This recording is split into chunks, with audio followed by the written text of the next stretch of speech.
Okay, welcome viewers, students, and also teachers of the subject Christian Religious Education. Welcome to my YouTube channel, which will be called uh, CRE Made Easy. CRE as a subject is one of the subject which is many students tend to believe it's a booster subject, which is true, but to others, it may be not easy to them. I'll be taking you through what would expect in paper 1 and 2. Uh, but first of all, and to major in paper 1, because I'm an examiner in paper 1, I've been marking Christian religious education for so long, and I know what it entails. So I'll be breaking the points and the topics, what is found in question 1, question 2, 3, 4, 5, and 6. Then I'll come to paper 2, do the same thing. And then from there, I'll be just going further into going deeper in paper 1, question 1, 2, 3, 4, 5, and 6, so that we can understand possible questions and the responses from each set of questions. First of all, CRE, which is known as Christian Religious Education, it's divided into two. That's paper 1 and 2.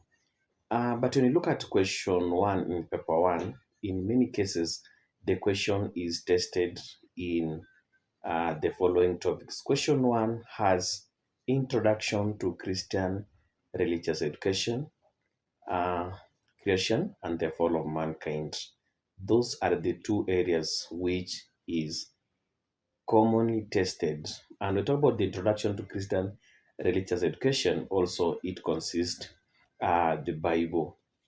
In introduction to Christian religious education, when you look at it like the year 2011, 2019, 2021, in the introduction part of it, I know students may be maybe sometimes seeing the reasons for studying theory and they don't take it serious because it doesn't come no.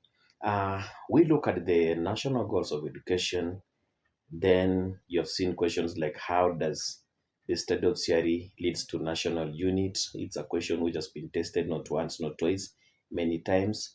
How the study of theory promotes morality in the society. Again, you see when you study theory, it brings some morals to the learners, which at the end of the day, it's going to be used for the good upbringing of the members of the society. Then again, you have seen a question like how the study of theory contributes to the national development. For the learners, also, you have seen a question like, why do we study theory? I know it's a question which may seem to be so easy, but not that easy. But we have those common answers like one of the reasons we study theory, it's uh, leads to a career subject, or sometimes it's a bridge towards other areas. Like you study here, you become a teacher, you become a lawyer, you become an administrator, among so many things. And sometimes we study theory because it answers life questions like why were we born? Why do people die? Those are the things that we need to know when we study theory. And again, you study theory because it inculcates morals in the society. It's only here in theory where when you sit in that class, the teacher is able to impart some morals which are going to use it like love, we have caring, them, honesty, among so many other virtues that we get from studying CRE. Again, you go to the same question number 1, you get questions like why the Bible is referred to as word of God. That's how we come to the Bible because it has the divisions in it there. But the first thing you see there when you see the Bible, we know the Bible is the word of God. That's what the teacher told you when you were in Form 1. But then you ask a question there. Why then the Bible is referred to as the word of God? When you look at the reasons why the Bible is referred to as the word of God, remember you are told the easiest answers that should come from you God Himself took time to write the Bible. Remember when Moses had come from the Mount Sinai, broke the Sinai covenant, then God told Moses, go and make the stone tablets and bring it to me and I write on it. And surely God did the same thing there. So it is referred to as the word of God. Then again, we'll be dwelling with the reasons where the Bible is referred as a library. That's true. You know, that Bible you see, small it is a library, but I'm going to dwell much later. But synopsis of it there, the Bible is referred as a library because it has got so many books in them there. Look at um, the Old Testament and the New Testament there. The books are so many, which makes it to be the library. The way the library is among to unfold to make it simpler for the students to understand why it's referred as a library, because you see there are so many others there from Moses. Look on the other side there. Those who wrote the books of history there, among so many books we are going to see there, it makes it to be a library. Then again, you see it addresses so many audiences with different problems there. That's what we are going to see when we come to that subtopic there, where it is referred to as a library there. Then again, we have the way the Bible is written. Many students, those who have been in class, they know literary forms used to write the Bible. We have literary forms. These are the methods, methodology that has been used or employed to write the Bible, just like the book in literature. We know for the book to be more convincing, there are some stylistic devices the authors brings in to make it interesting for the learners to see. The same way the Bible, we can authoritatively say it has the methodology which has been employed to make the Bible to look to be looking like interesting for the learners there. Some of them, we have the love songs. When you read it there, we have those songs inside there. We have the proverbs that we have inside there, and so many other literary forms that we are going to see later as we go through it there. Then again, you see question like, why is the Bible refers to as the good news? What is this that is inside that makes it to be referred as a good news? Is there something there? It gives hope. We're going to see that one there. Then, what's the importance of reading the Bible? You know, we see that one as a book which many people take it for granted, but there is the importance of reading the Bible to Christians today. I know some of you know reading the Bible, it brings you closer to God, but that's one of the answers, but we look at that one there. Then again, when you go inside the Bible, uh, your teacher told you that the Bible is divided into two. That is the Old Testament and the New Testament. That's what the Old Testament having 39 books, also New Testament having 27 books, which makes it to be 66.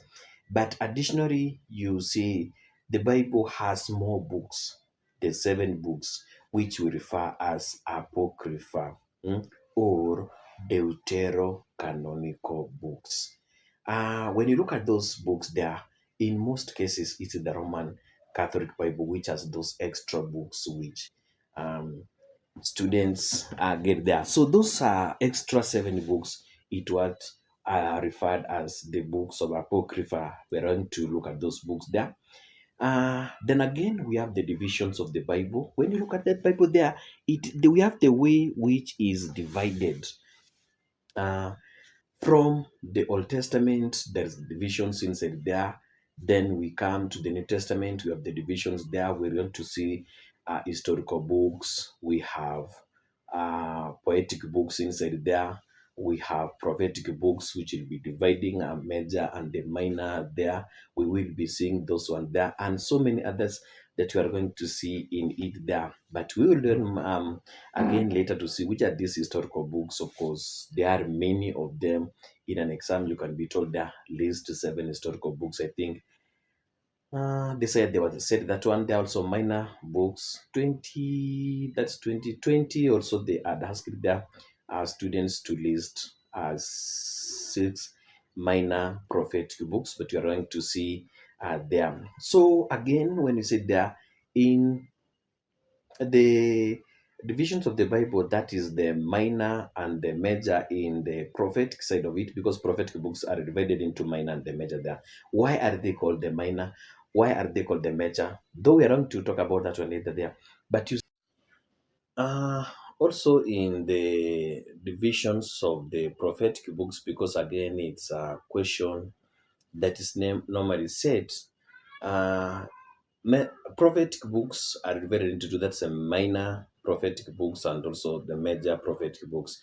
There sometimes we may be asking that why are they called minor and major prophetic books? The minor prophetic books, these are the books of the Bible whose content is less compared to major prophetic books there. The content is less elaborate. It's not that too much. It's like when you're reading the book of Amos, you start chapter 1, when it's chapter 13, it comes to the end. The book of Habakkuk there, Haggai, the work is so less. These are the prophets like that, the prophets of writing. And then, I don't know, the content got furnished from whatever they were prophesying. That's why they have been referred to as minor prophetic books. But the major prophetic books there, these are the books whose content is voluminous. We are reading and then you get that you open the following day, still in the book of Isaiah chapter 1, you are in 20, 30, 40, 50, 67. It's not ending, it's continuing. So they are referred to as major prophetic books because their content, their work is voluminous when you compare to the minor prophetic books there. And the easiest way to remember major prophetic books there is an acronym of DJLE. D stands for Daniel, J Jeremiah, E for Ezekiel, L for Lamentation, then I for Isaiah. So DJLE gives you all the marks if you want to get all those marks there. Then again, you come to also, the New Testament, it has its own divisions. We are going to look at that one again there. We have, then after now finishing, you have gone through the divisions, the stylistics, devices, or literary forms used in writing the Bible. It's now when we come to the Bible itself there, we want to know uh, the translation of the Bible. Describe the translation of the Bible from the original language into the local languages there. I'm going to take you through to see how easy it is from originally the Bible was written in which language, then from that language to which one there, then how did it end up in English. We talk about the Kiswahili, local languages, the Bible titles of Kenya. We're going to talk about take you through all those things there for you to understand the translation of the Bible. Then again, another question which may be emanating, you want to ask yourself that what is the effect of the Bible translation? We will cover that one again here in question number 1. Then again, now after writing the Bible, we have the versions. There are so many of them there. The Gideon International Bible translation, we have it there. We have the King James Version, the American Bible, the English, the common among so many, but we will be talking about those areas later there. Then again, we ask another question there in the Bible there. Which are the areas, the places where the Bible is used in Kenya? Do we do those areas? Where do we use, like in schools, in colleges, in churches? Those are the areas. We are going to demystify why students sometimes bring in, when the question is asking their ways the Bible is used and the student brings in the element of the areas. We'll talk about that one there. Then ways the Bible is used to spread the gospel. How can we use the Bible to spread the gospel? Maybe one of them there, through teaching, preaching. You can see when you use that Bible there, you are able to spread uh, the gospel in Kenya there. Why Christians use the Bible in their worship? Why do we use it there? There is a reason there we use that Bible there. Then again, we're going to talk about reasons why Christians find it hard to read the Bible. I know most of us we read it once. Maybe when we are in class as students, maybe teachers when you are instructing the students there in class reading during the lesson, but then from there we stop using that. There must be a reason. Some of them are genuine. Like now, one of the reasons why Christians find it hard to read the Bible is poverty. Not all the people can afford the Bible in homes. It's true. Again, illiteracy. We can't run away. Some people are illiterate. You can have the Bible, but you don't have how to read it there. Some churches have not given the instruction, the methods of reading the Bible. It's a problem there. You go to the church, some I know, like 70 Day Adventists, they have given some small uh, instructions or some papers or some booklets on how to read from Monday to Saturday, like the lesson plan, the lesson of Sabbath day. They have what to read on Sunday, Monday, Tuesday until Saturday. There. So for them, there. Some churches they don't. You go there, they preach, and then you disappear until another day. And so many reasons which we are going to talk about there. Then again, the last part of the Bible is the ways the Bible is misused in Kenya. You realize as Christians, we are not using the Bible in the right way. Then we will talk about how this Bible is misused in Kenya today. Then I think after knowing the way some of us we take the Bible, we read as an ordinary textbook. It's one misuse of the Bible, the Bible in our homes or even in school there. Then again, another way we misuse the Bible, it's when we use it in cultic things. Like unaenda kwa muganga, you get the Bible there. That's wrong. We're wrong to know. Another one, people using it as a tool of trade is another way, because the Bible can't be a tool of trade the way people take it. So that is question number one. We are going to dwell with it, and then after finishing each area, I know before some candidates sit for the exam, they will be having 20 out of 20. So, in summary, question number one, it is all about introduction to the study of CRE and the Bible. Also, number two is creation and the fall of mankind. Now, still in question number one, if they don't set on the Bible, another alternative is creation and the fall of mankind. Which are the areas we expect that question to? Question one, sorry. One is you can get a question.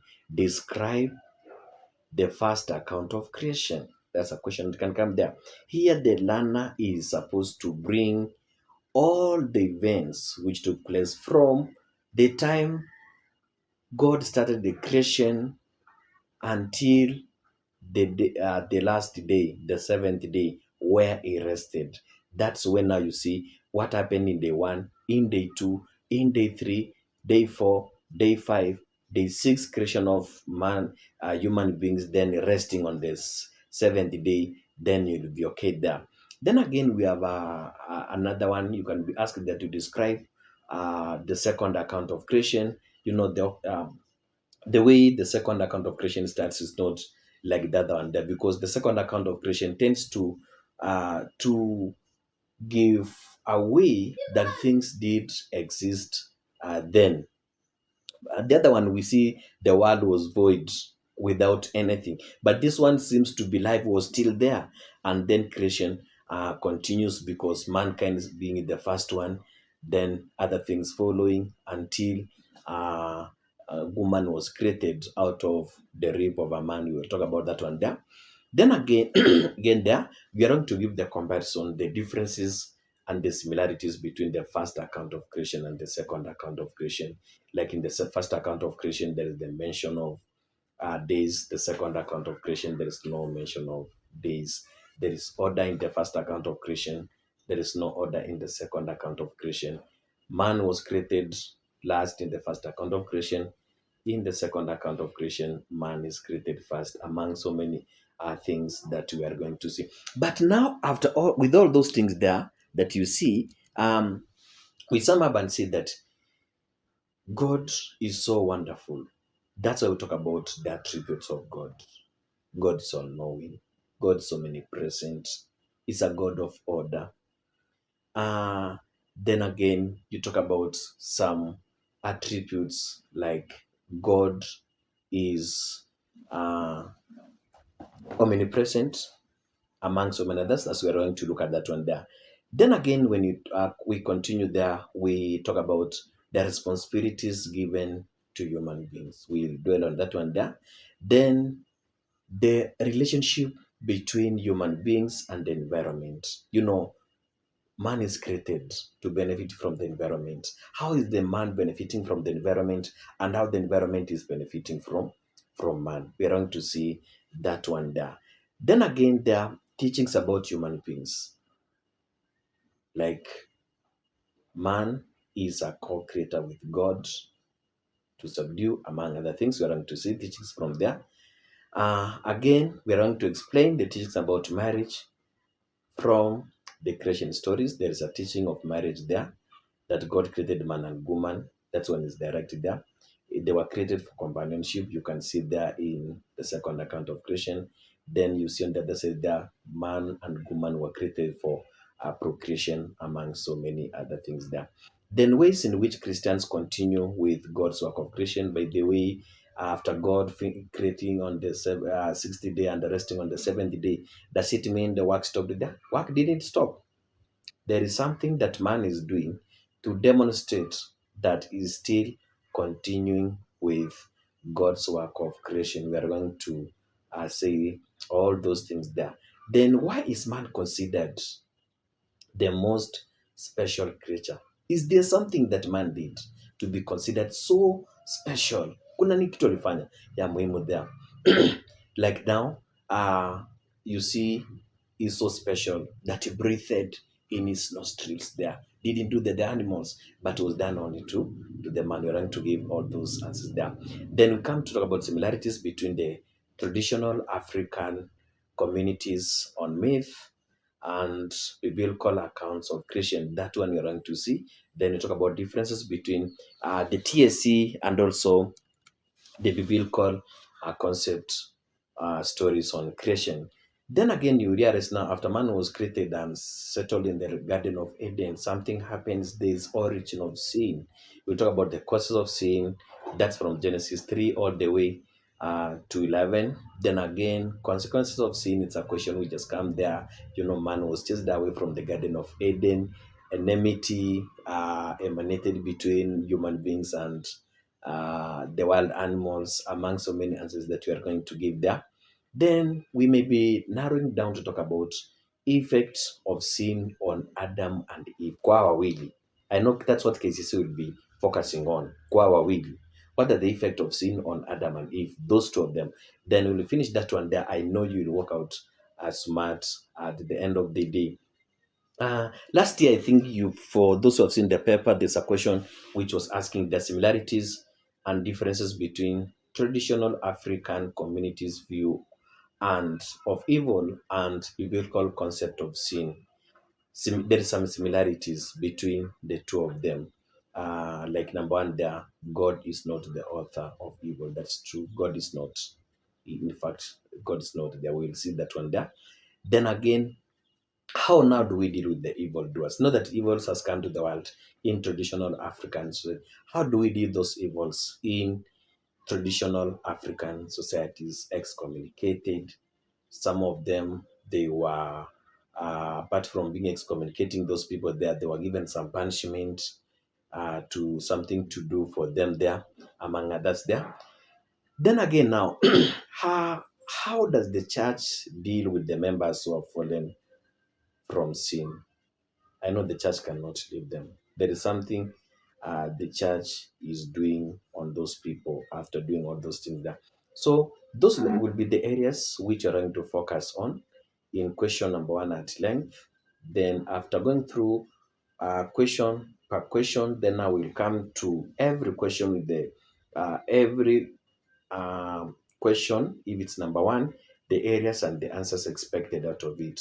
And then you'll be asking questions in the comment section. I'll be giving the answers if you have not understood what I've just said. So that's what we want to do to elevate the students so that they can make this theory to be an easy subject, not the way many people have been treating CRE. You want to make it a top subject, but of late you realize CRE has not been performed well due to some reasons. We'll be explaining those terminologies, technical areas. Then again, how can we avoid the mistakes that you have been seeing all the time? I know by the end of the day, we will come out strong and we are going to emerge victorious. And this is guaranteed, it's coming on your way. So today we have summarized on the two main topics which are tested in question number 1 in paper 1, that is CRE, Introduction to Christian Religious Education, the areas there. Then the Bible, we have seen the divisions of the Bible, stylistic devices used in writing the Bible, the translation of the Bible, and then we have talked about creation and the fall of mankind. They're from creation, first, second, similarities, differences, attributes of God, the origin of sin, the causes and the consequences of sin there, and then causes of evil in traditional African societies and how people dealt with evil in traditional African societies, and then their remedies. And then I will say today, that's how the CRE examiners will be setting that question there. Now that there is evil in the society, how do we deal with those people who have fallen into evil? I know when we'll be unraveling those questions and giving the answers, learners will benefit so much. Thank you so much, and continue subscribing to this channel and like it so that we can continue from there. Have a nice day. Thank you.